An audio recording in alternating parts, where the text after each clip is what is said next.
Welcome to my channel, and today I want to share a story that shows the struggles of a family where one child was loved more than the others, and how jealousy, hurt, and expectations can affect everyone, but also how forgiveness, understanding, and love can heal even the deepest wounds. This story is full of lessons about family, fairness, and the importance of being seen and valued. So, let's start. Once upon a time in the bustling but modest city of Nsukka, there lived a struggling family known as the Adeyemi family, a household held together by hope, hardship, and painful imbalance, led by Baba Adeyemi, a proud but rigid man, and his wife Mama Zainab, a quiet woman who followed his lead. And together they had 4 children whose lives unfolded very differently under the same roof. The firstborn son was named Sadiq, 12 years old at the beginning of the story, followed by Amina, who was 10, then Kamau, who was 8, and the youngest was a little girl named Zuri, just 6 years old, and they all lived in a small, aging 2-bedroom house with cracked walls and a leaking roof that sang softly whenever rain fell. Not beautiful by any measure, but still the only place they could call home. Yet despite sharing the same space, the children did not share the same love. Because Baba Adeyemi and Mama Zainab loved Sadiq more than the others, openly and without shame. A truth that shaped everything in that house, from food portions, to school choices, to dreams spoken aloud. And Baba would often say with pride, "Sadiq is our first son. He will lift this family from poverty. He will be our future." And from that moment on, every sacrifice revolved around Sadiq alone. Every decision whispered his name. Every hope rested on his shoulders. When there was money for only one good school, it was Sadiq who went, while the others were sent to an overcrowded public school where teachers barely showed up. When there was meat in the soup, Sadiq received the largest piece, while the others shared what remained. When Sadiq needed shoes, Baba somehow found the money. But when Amina's shoes tore, Mama would sigh and say she should manage. Sadiq slept alone in his own small room, while Amina, Kamau, and Zuri slept together on a thin mat. And every evening Baba sat with Sadiq, reviewing homework and saying, "You must be great, you must succeed. You will be a doctor or an engineer and build us a big house." Yet he never once asked the others about their studies, or told them they could be anything at all. And this quiet neglect cut deeply into Amina's heart, breaking it piece by piece, because while she smiled on the outside, inside her mind, dark questions grew stronger each day. Questions about why she was unseen, why hunger visited her bed while her brother ate well, why new clothes passed her by, and though she was sharp and intelligent, maybe even more than Sadiq, no one noticed because no one looked, and so she learned silence instead of protest, smiling instead of crying. But in the deep hours of night, when the house slept and the ceiling stared back at her, bitterness crept in, whispering that if she could not be loved, she would make sure Sadiq failed, because maybe then her parents would finally see her.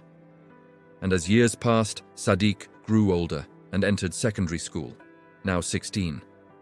Burdened by expectations heavier than his body, studying endlessly, yet never reaching perfection, earning average grades that only angered Baba, who shouted that his best was never enough, and reminded him daily of sacrifices made in his name, blaming him for his siblings' lack and forcing guilt into his bones.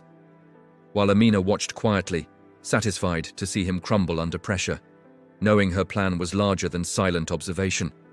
Because hope arrived in the family when Baba's wealthy brother, Uncle Kofi, living abroad in America, announced he would visit, and possibly take Sadiq with him for university if his results were excellent, turning Sadiq into the family's single chance at escape, increasing pressure until it crushed his spirit, making him sleepless, anxious, shaking with fear, crying alone while studying.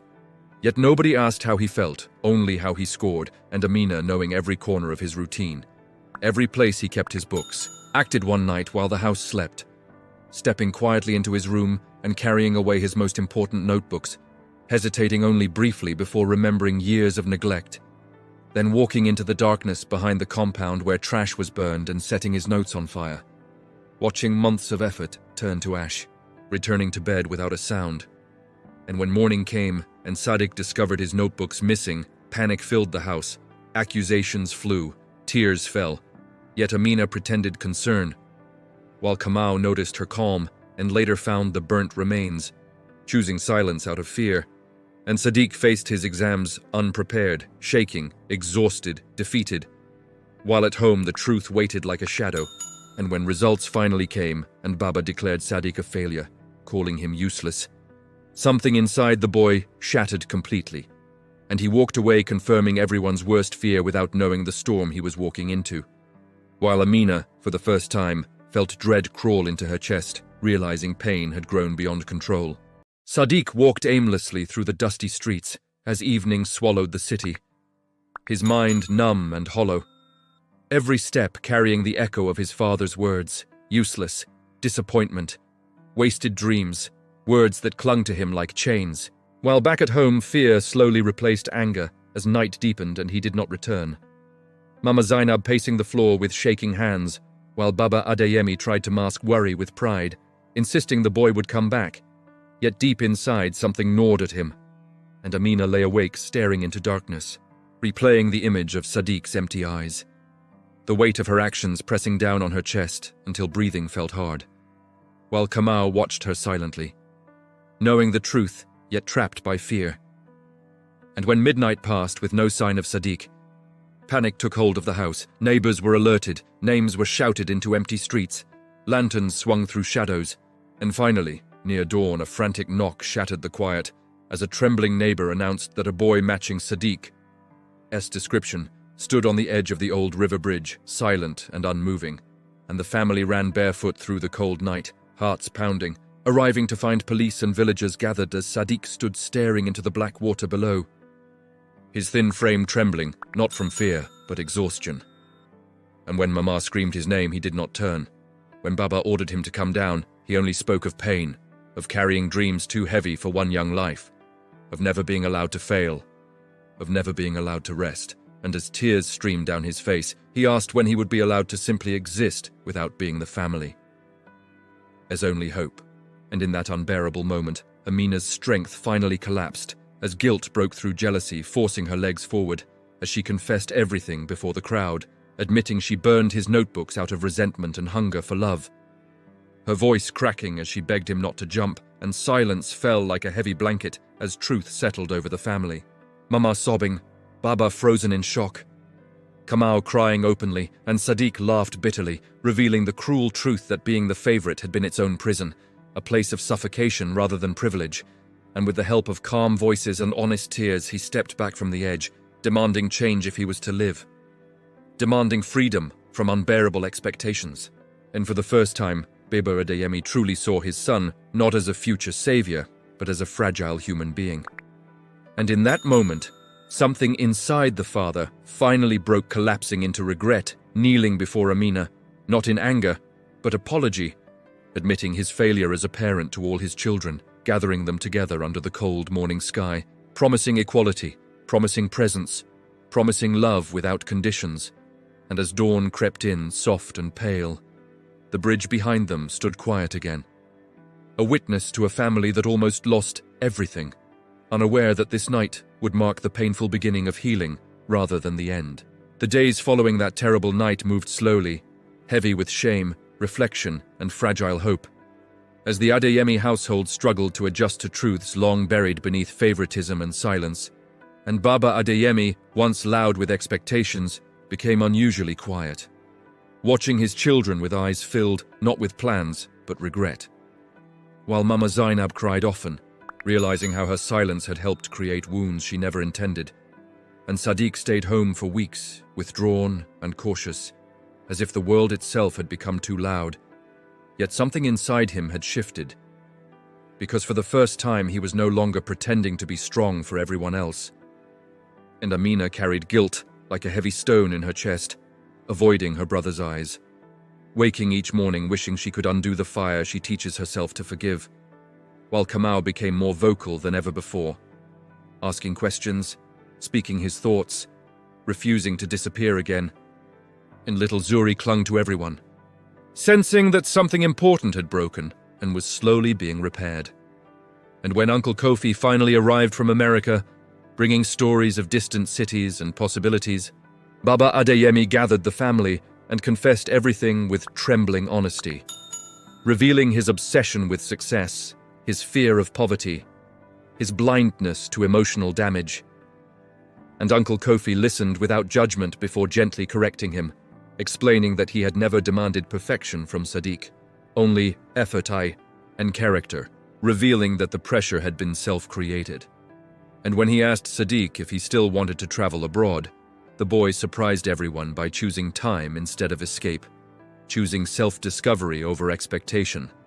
And Uncle Kofi respected that choice, extending opportunity to all the children instead of one, a gesture that changed how the siblings saw the world and themselves. And from that moment forward, the family began rebuilding intentionally, Baba attending school meetings for all his children, helping with homework without comparing, praising effort rather than outcome. Mama learning to speak up, to nurture equally, to dress herself well again, and Sadiq retook his exams without fear, passing steadily and choosing to study computer science locally, a passion he had hidden for years, while Amina entered university studying business, proving her intelligence openly at last, earning respect she once tried to steal through sabotage. And over long conversations filled with tears and honesty, brother and sister apologized and forgave each other, understanding that pain had made enemies of children who should have been allies. And Kamau and Zuri thrived under a tension they had never known, their laughter returning, their confidence growing. And though healing was not instant and guilt did not vanish overnight, the Adeyemi family slowly learned to talk instead of compare, to listen instead of command, to love without conditions, discovering that broken trust could be repaired only through truth, patience, and equal care. Life inside the Adeyemi household began to change in small but meaningful ways. Not through sudden miracles, but through daily effort, uncomfortable conversations, and moments of reflection that forced everyone to confront habits built over years, as Baba Adeyemi struggled deeply with guilt, often sitting alone at night, remembering harsh words spoken too easily, realizing that fear of poverty had turned him into a man who measured children by usefulness rather than humanity. While Mama Zainab began to speak more openly, apologizing repeatedly to Amina, Kamau and Zuri for allowing silence to become neglect, admitting that she had hidden behind obedience instead of protecting her children's emotional needs, and Amina, burdened by remorse, tried desperately to make amends, helping Sadiq study, cooking for the family, avoiding bitterness. Yet inside her mind the memory of burning notebooks haunted her dreams, while Sadiq, though alive and healing, carried invisible scars, flinching at raised voices, struggling with confidence, questioning his worth beyond achievement, and often withdrawing when praise came his way, fearing pressure would return. While Kamau observed everything quietly, learning powerful lessons about fairness and voice, vowing never to remain silent again, and little Zuri absorbed warmth she had never known before, enjoying bedtime stories, gentle hugs, and reassurance that she mattered just as much. And as weeks passed, Baba began correcting old habits, dividing responsibilities evenly, sharing meals equally, listening instead of commanding, slowly rebuilding trust brick by brick, though not without setbacks, because healing was uneven and emotions resurfaced unexpectedly, sometimes erupting in arguments that forced the family to confront pain rather than bury it. Yet even conflict now carried honesty, not fear, marking the slow transformation of a home once ruled by favoritism into one learning the meaning of balance. The following months brought new rhythms to the Adeyemi home, filled with cautious hope and tentative trust, as Baba Adeyemi made himself present for each child in ways he had never imagined, helping Kamau with math problems that once went ignored, sitting beside Amina as she prepared business projects, and even learning to ask little Zuri about her day at school instead of assuming she was too small to have thoughts of importance. While Sadiq discovered a quiet power in being ordinary, no longer the golden child whose every move carried the weight of the family's survival, allowing himself to laugh freely, to play with Kamau, and to talk to Amina without fear of comparison, though shadows of his past still lingered in sleepless nights and sudden flinches. And Amina, watching him, realized that even though she had caused deep harm, healing could grow from acts of care rather than punishment. And slowly she learned patience, understanding that love and forgiveness were actions as much as feelings. While Mama Zainab, feeling the burden of years of silence lift, found joy in small freedoms. Preparing new meals, attending market days, laughing with neighbors, and seeing her children flourish without fear or favoritism. And Baba Adeyemi, humbled by his mistakes, took to journaling his thoughts each night, writing down apologies to himself and to the children, promising to measure love not by achievement but by presence. And outside the home, the neighborhood noticed a subtle change as well. Neighbors, once sympathetic but silent, began commenting on how the Adeyemi children walked taller, smiled wider, and interacted differently. Proof that the ripple effects of care and attention could reach beyond walls. And through all this, Sadiq began practicing computer programming quietly, exploring dreams he had never shared. While Amina designed plans for her future business, Kamau experimented with building small mechanical projects, and Zuri, encouraged and seen, began drawing intricate pictures that filled her notebooks with bright colors. And the house, once heavy with tension, now carried a fragile hum of life, full of whispered apologies, soft laughter, shared meals, and the quiet understanding that nothing could truly flourish without love that included everyone. And while scars remained, the foundation for a new kind of family life was finally being laid. One brick, one word, and one patient act at a time. As the seasons changed in Nsukka, the Adeyemi household grew into a rhythm that balanced learning, chores, and play, each child now given attention according to their own needs rather than perceived usefulness. And Sadiq, freed from the impossible weight of expectation, discovered a quiet confidence in coding, spending afternoons experimenting with algorithms on a borrowed laptop, teaching himself to problem solve and create small programs that filled him with pride, while Amina threw herself into her business studies, learning strategy and communication, but also realizing the value of patience and teamwork, often helping her younger siblings with schoolwork and life lessons. And Kamau, whose curiosity had always been overlooked, started building wooden toys, mini-model cars, and small gadgets.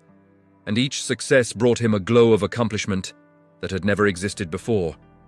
While little Zuri blossomed socially and creatively, drawing stories that captured moments of family, school, and nature, and Baba Adeyemi, witnessing the children's growth, often sat quietly at the porch in reflection, realizing that every harsh word, every unfair comparison, had been replaced by lessons in listening, encouragement, and presence. And Mama Zainab, now more assertive and self-aware, took responsibility for guiding the children with love rather than fear, insisting on fairness in chores, food, and attention. And the siblings began forming bonds strengthened by honesty, where past rivalries softened, and even the memory of burned notebooks became a teaching point, a lesson about jealousy, consequences, and forgiveness. And as the family grew closer, they celebrated small milestones together. Kamau completing a tricky school project, Amina presenting a business report successfully, Sadiq finishing a coding challenge, and Zuri's drawings displayed proudly on the walls, and with each success came a shared pride, no longer reserved for a single child. And slowly, Nsukka itself seemed to feel the change in the house.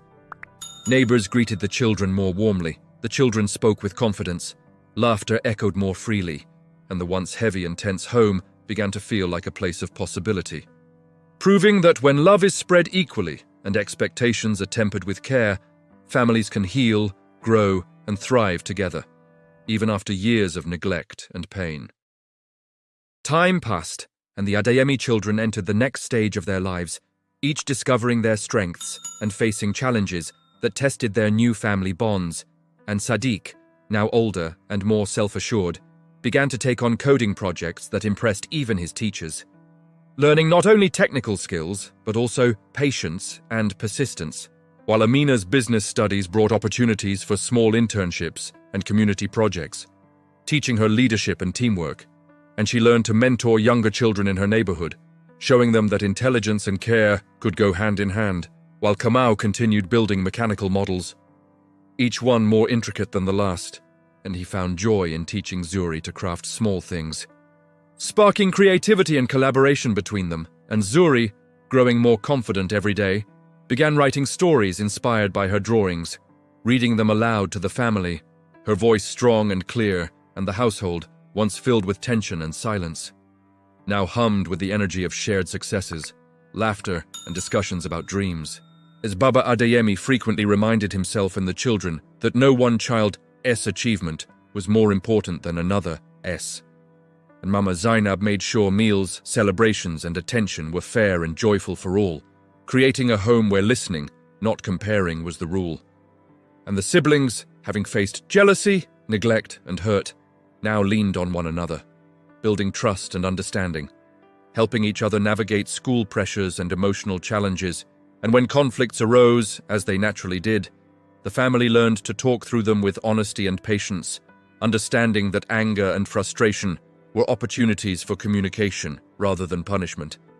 And in the neighborhood, neighbors and friends began noticing the transformation, remarking on how the children supported each other, how laughter now filled the spaces where tension had once resided, and how the Adeyemi home had become a place of learning, encouragement, and visible love, proving that even a family scarred by favoritism could rebuild with conscious effort, empathy, and shared responsibility. By the time the rainy season arrived, the Adeyemi family had settled into a steady rhythm that balanced responsibility with joy. And Sadiq, now fully immersed in his computer science studies, had developed a project that automated simple tasks for his school, earning praise not only for technical skill, but also for creativity.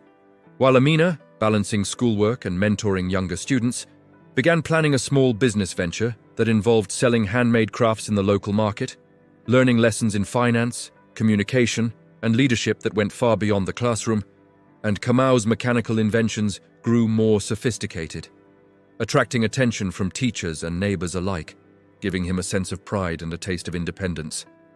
While Zuri, inspired by her siblings, began writing short stories and creating illustrated journals, gaining confidence in her voice and imagination.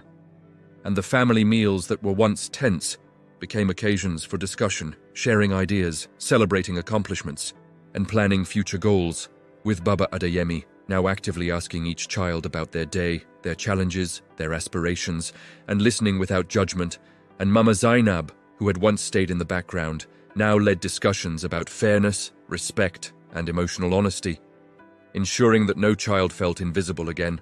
And through all this, Amina and Sadiq continued to rebuild their sibling bond, sharing apologies, stories, and laughter, realizing that past mistakes did not define them, but could teach valuable lessons about empathy and patience.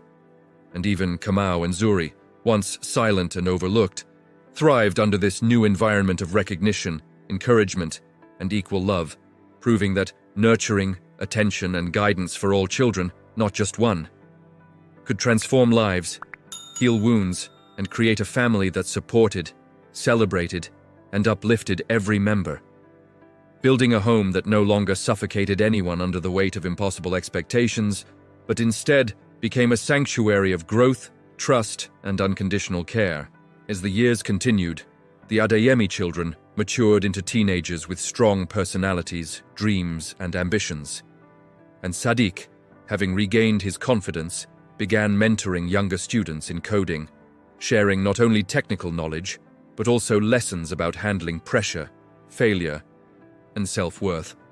While Amina's business ventures flourished modestly, giving her independence and the satisfaction of seeing hard work rewarded.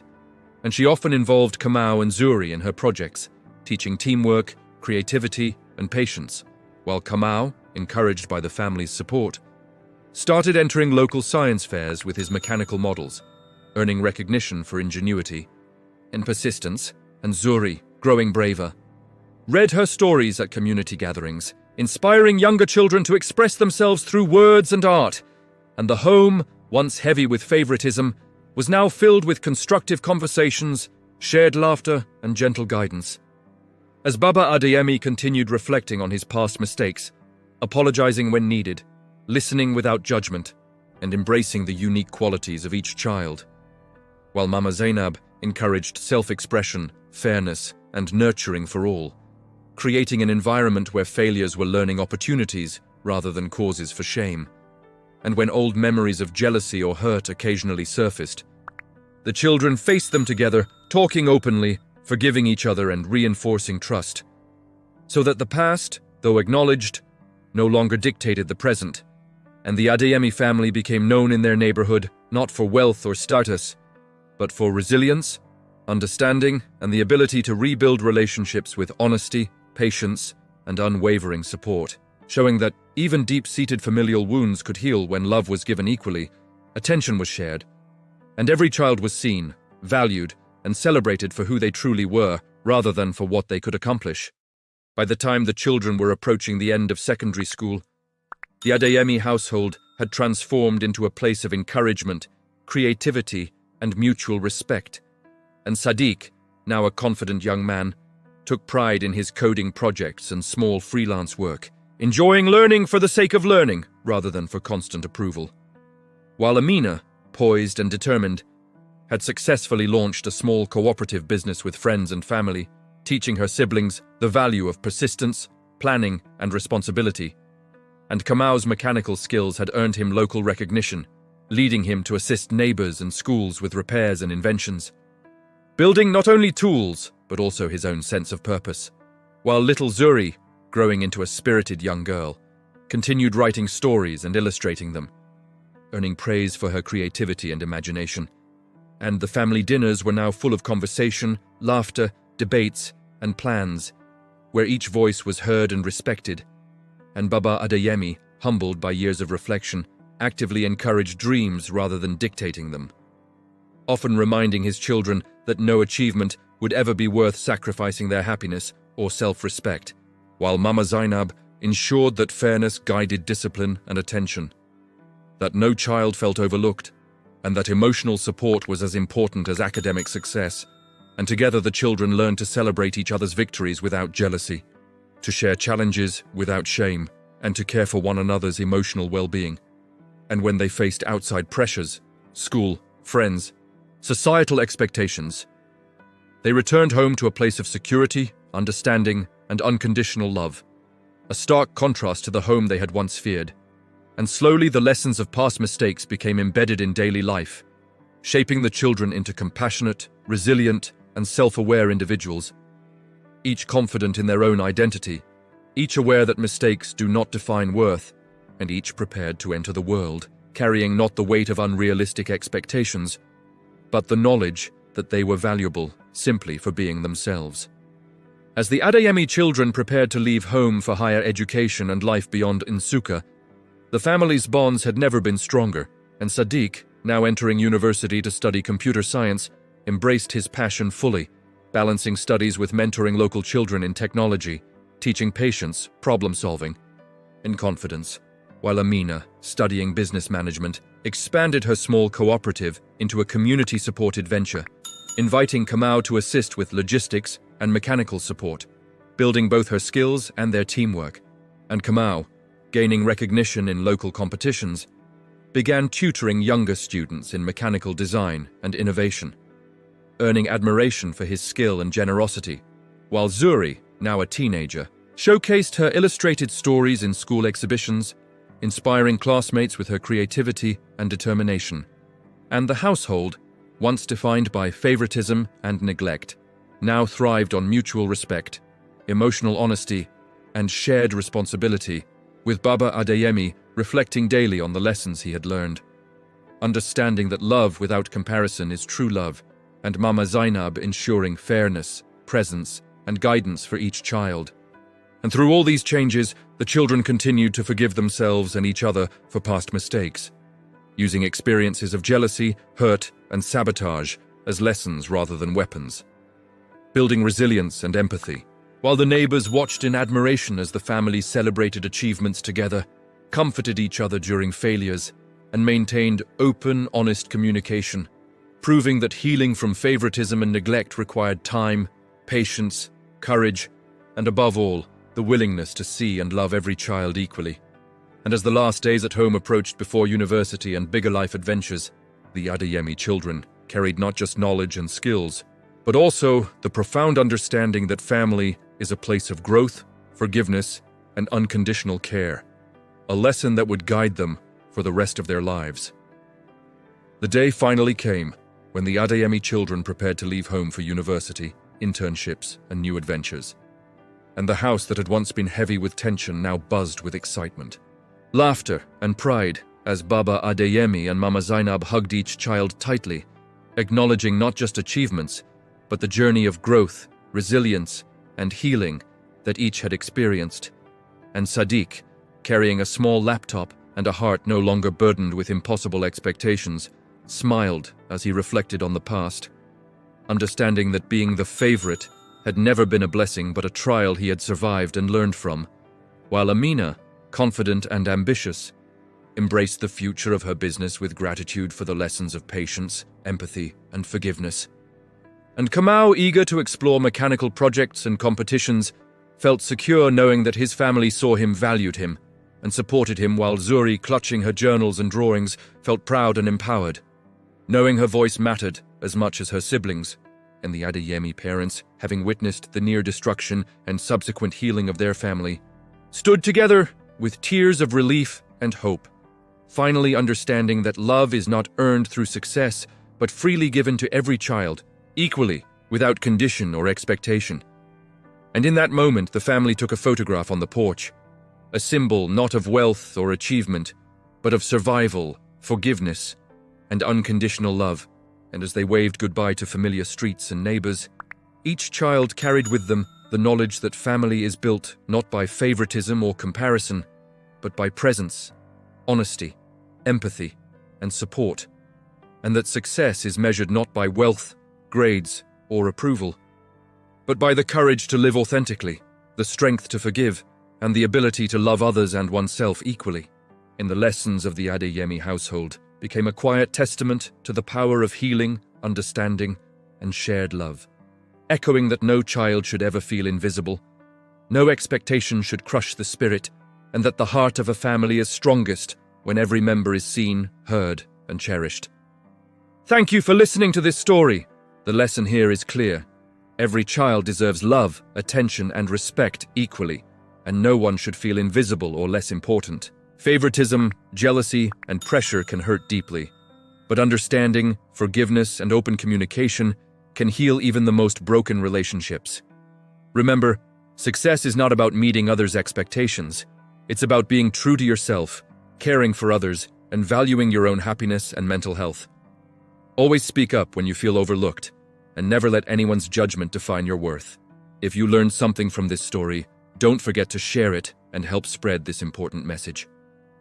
If you like this story, make sure you subscribe, turn on the notification bell, and share with your friends and family so you don't miss the next powerful story coming your way. Drop a heart in comment, like and subscribe my channel. And visit my channel for more interesting story videos.